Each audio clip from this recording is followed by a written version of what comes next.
27 ఏళ్ల క్రితం ఇంటి నుంచి వెళ్ళిపోయి దండకారణ్యంలో మావోయిస్ట్ కమాండర్గా ఎదిగిన పోలేపాక సునీల్ కోసం కుటుంబ సభ్యులు వేయి కళ్ళతో ఎదురు చూస్తున్నారు. గత నెల 6న లొంగిపోయాడంటూ వార్తలు వచ్చాయి. పోలీసు అధికారులు మీ కుమారుడు వస్తున్నాడని చెప్పినా కూడా ఇప్పటి వరకు తన జాడ తెలియకపోవడంతో కంటి మీద కునుకు లేకుండా తిరుగుతున్న పరిస్థితి. ప్రస్తుతం పోలేపాక సునీల్ ఉదంతి ఏరియా దళ కమాండర్గా పనిచేసిన సునీల్ తల్లి సులోచన మనతో ఉన్నారు. ఒక్కసారి ఆమెతో మాట్లాడదాం. అమ్మ, అసలు ఎప్పుడు వెళ్ళాడు మీ కొడుకు? చదువుకునేటప్పుడు వెళ్ళాడా? అసలు గుర్తుందా ఎప్పుడు వెళ్ళాడు? చదువుకుంటేప్పుడు చదువుకో అటు డబ్బాలకు పోయేది, చదువుకొని వచ్చేది అంతే. ఏది తెలియని రీతికి వెళ్ళిపోయింది. ఏ రాత్రి ఇగిలి వరకు పోయిండు. ఏది అంటే లేడు, దోస్తాను లెవెల్లో పోవచ్చు అని మేము అనుకున్నాం అంతే, ఇంకేమనుకోలేదు. ఎక్కడ చదువుకున్నాడు? అక్కడ అది ఎక్కడ బిడ్డ హన్మకొండ చదువుకో. మీకేమన్నా చెప్పిండా పోయేటప్పుడు? చెప్పలేము, ఏం చెప్పలే సార్, ఏం చెప్పలే. చెప్పకనే ఇప్పుడు వస్తాడు ఏమో. ఎన్ని సంవత్సరాలు ఎప్పుడు ఆయనకు సునీల్కు? ఉండవచ్చు 25 ఉండవచ్చు, 30 అంతే. ఏం చేసేది మీరు అప్పుడు? మీ ఆయన మీరు ఏం చేసేది?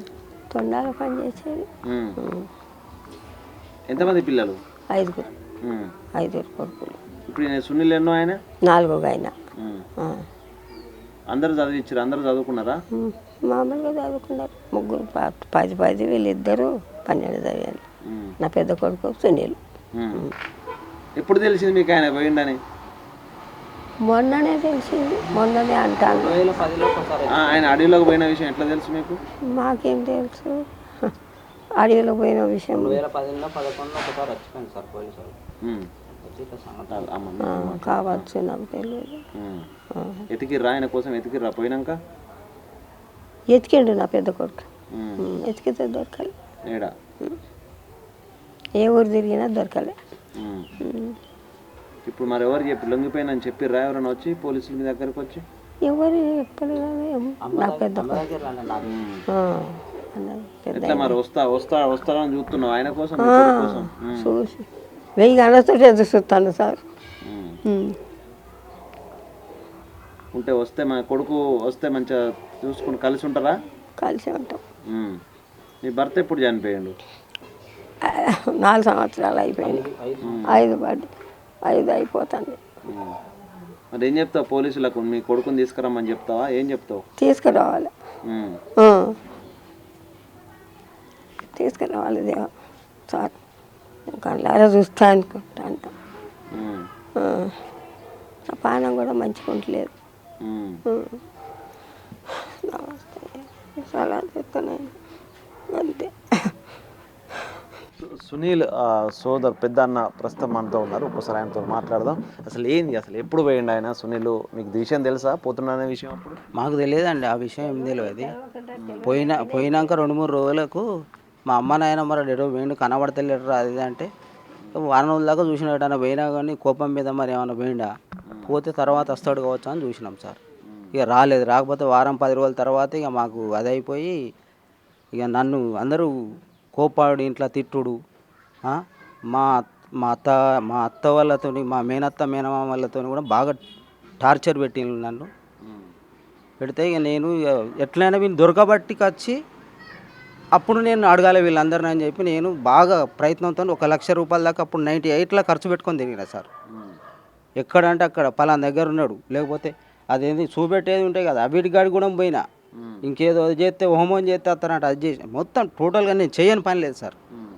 తిరిగినా కానీ దొరకలేదు. ఇక తర్వాత ఇక నాతో పైసలు లేవు, ఇక నా దగ్గర నేను అంత ఆగమైపోయినా. మా అప్పుడు ఉమ్మడి కుటుంబం ఉండే మాది. వాడు పోయినాకనే 2-3 సంవత్సరాలకు విచ్చలవిడి అయిపోయింది. ఎవరి వాళ్ళే ఏర్పడ్డాం. అది పరిస్థితి సార్. ఎక్కడెక్కడ తిరిగిల్లు మీ సునీల్ కోసం? నేను విజయవాడ, ఖమ్మం, తర్వాత గుంటూరు, ఇటు హైదరాబాద్కి అయితే డే బై డే పోయేది సార్.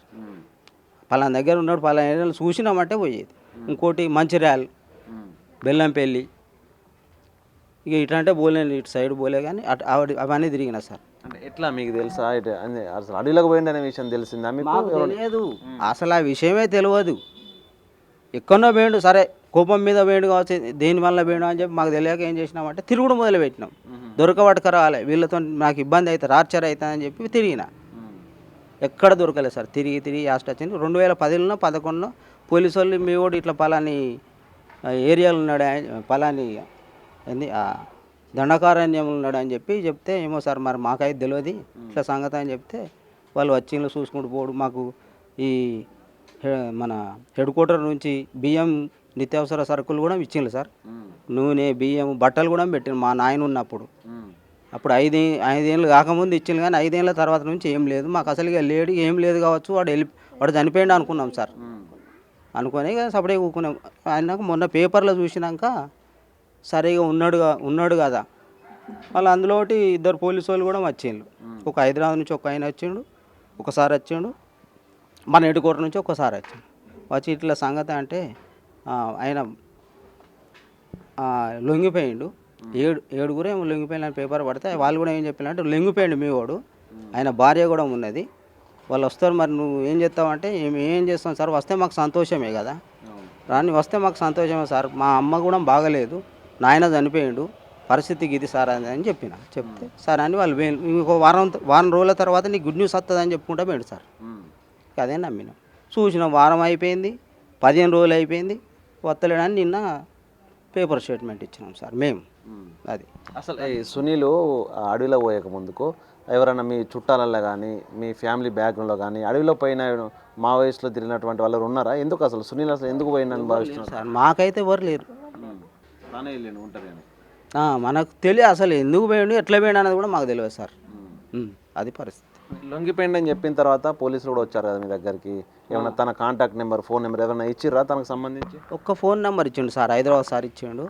అయితే అందులో ఇక్కడ జనస్వామి అంటే నెంబర్ దొరుకుతుంది, మీ వంతోనే ఉన్నాడు, మీ ఈ తమ్మునికి బామ్మార్దో మామయ్య కూడా అవుతాడట, వాడిని అడ్రస్ కావాలంటే నాకైతే ఎవరు తెలియదు సార్, తెలియదు, మీ అమ్మని అడుగు అన్నాడు. మా అమ్మకు కూడా తెలియదు, నాకే తెలియదు, మా అమ్మకి ఎట్లా తెలుస్తుంది సార్ అని చెప్పి అంటే, సరే నువ్వు తెలుసుకో అమ్మని అంటే, సరే నేను తెలుసు, మా వాళ్ళు అడిగినలాట, అడిగితే నాకు తెలియదు అన్న చెప్పి. అది పరిస్థితి. ఏం కావాలి మీ అధికారులకు, ఏం చెప్తారు? మరి లొంగిపోయాడని చెప్పారు, తర్వాత ఇంటికి వస్తారని పోలీసులు చెప్పారు, ఇంకా రాలేదు కదా, ఏమైంది అనుకుంటారు అసలు? ఎట్లా అనుకుంటారు మీరు? ఏమైంది సార్, మా తమ్ముడు లొంగిపోయింది అన్నప్పుడు మాకు అప్పచెప్తే అయిపోతుంది, మా అమ్మ బాగలేదు కదా సార్, అది పరిస్థితి నాది. దానికోసమే సార్ మా తమ్ముడిని మాకు అప్పచెప్తే మేము ఏదో సాదుకుంటాం సార్. దాదాపు 27 ఏళ్ళు 30 ఏళ్ళు అవుతుంది కదా వెళ్ళి, సో వస్తే కలిసి ఉంటారా తనతో? వెళ్ళి కలిసే ఉంటాం సార్. వాని జాగ కూడా నా దగ్గరనే ఉన్నది, వాడిని వస్తే వాడిని కాదన్నది లేదు. వాడు ఎట్లయితే మేము అప్పుడు పంచుకుంటే అప్పుడు కూడా నా దగ్గరనే అయితే ఉండని వెళ్ళి, వాడు వచ్చినాక సరే మేము తమ్ముడు నేను మాట్లాడుకుంటాం, ఏదన్నా ఉంటే నేను ఖర్చు పెట్టిన 1,00,000 రూపాయల దాకా ఖర్చు పెట్టిన, ఎవడు ఏమీ వేయలేదు, ఇబ్బంది వాడు ఏర్పడ్డారు, ఇల్లు కట్టుకున్నారు, అయిపోయింది. ఉన్నది నేను ఒక్కనే, నేనే ఇప్పుడు ఆగమైంది వీళ్ళందరూ ఇట్లా. వాడు మంచిగానే ఉన్నాడు, అటు పోయినాడు, వీళ్ళు మంచిగానే ఉన్నారు, మధ్యలో నేను ఒక్కనే ఆగమైంది. అది పరిస్థితి సార్. మరి ఎవరైనా అధికారులను కలిసే ప్రయత్నం చేసిర్రా ఇంకా రాలేదు అని చెప్పేసి మీ దగ్గరకు వచ్చిన పోలీసులు? మళ్ళీ ఎవరికి గలలే మాకు అసలు ఆ విషయం, అసలు మాకు ఎడుబాలో కూడా తెలియలేదు సార్. తెలియకనే ఇక పేపర్లో ఒకళ్ళని కలిసి ఇట్లా సంగతి అన్న అంటే వచ్చిండ్రు. మొత్తానికి ఏం కావాలి, ప్రభుత్వానికి ఏం చెప్తారు? ప్రభుత్వానికి మీరు ఏం లేదు సార్, మా తమ్ముడిని మాకు అప్పచెప్తే సరిపోతుంది సార్, మీకు దండాలు పెడతాం. అమ్మ ఏంది మీ చివరగా మరి ప్రభుత్వానికి ఏం చెప్తావు చెప్పు? మీ కొడుకు గురించి కావాలా తీసుకురమ్మంటున్నావు, ఏం చెప్తావు? తీసుకురావాలి నాన్న, తప్పకుండా తీసుకురావాలి సార్. నా కొడుకుని కళ్ళారా చూడాలని అనిపిస్తుంది నాకు, తప్పకుండా తీసుకురండి సార్. సో చూసాం కదా, ఆ తల్లి దాదాపు 3 దశాబ్దాల క్రితం తన కొడుకును అడవిలోకి వెళ్ళారు. అప్పటి నుంచి తన చూపుకు నోచుకోలేదు. తన అన్న సోదరుడు కూడా తన కోసమైతే 1000 కళ్ళతో ఎదురు చూస్తున్న పరిస్థితి. వస్తాడు గుడ్ న్యూస్ అని చెప్పిన అధికారులు ఇప్పటి వరకు వారం దాటి 15 రోజులు దాటినా కూడా సునీల్ జాడ లేకపోవడంతో అసలు ఏం జరిగి ఉంటుందంటే ఒక ఆందోళన ఉంది. తాను వస్తే చూసి తనివి తీరా చివరి దశలో ఉన్నాను, చావు దశలో ఉన్నాను, తన కుమారుడు వస్తే సంతోషంగా స్వాగతిస్తానంటూ కూడా తల్లి ఎదురు చూస్తుంది. మొత్తానికి అసలు సునీల్ ఎక్కడున్నాడు, నిజంగా గరియాబంద్లో లొంగిపోయిన తర్వాత ఛత్తీస్గఢ్లోనే స్థిరపడ్డా లేకుంటే తెలంగాణకు వచ్చాయనే దానిపైన కూడా ఇప్పటి వరకు ఒక క్లారిటీ లేదు. అధికారులు ప్రభుత్వం వెంటనే స్పందించి తమ కుమారుని జాడ తెలపాలంటూ కూడా ఆ వృద్ధ తల్లి సులోచన చెప్తుంది. ఇక తన సోదరుడు కూడా తన తమ్ముని రాక కోసం ఎదురు చూస్తున్నటువంటి సిచ్యువేషన్ అయితే కనిపిస్తుంది. ప్రభుత్వం తన ఆచూకీని కనుగొంటే తనను తీసుకొచ్చి ఇక్కడనే కలిసి ఉంటామంటూ కూడా ఆ కుటుంబ సభ్యులు చెప్తున్న పరిస్థితి. వీడియో జర్నలిస్ట్ సంతోష్తో Venu, big TV, Warangal. For more videos like this, subscribe Big TV channel.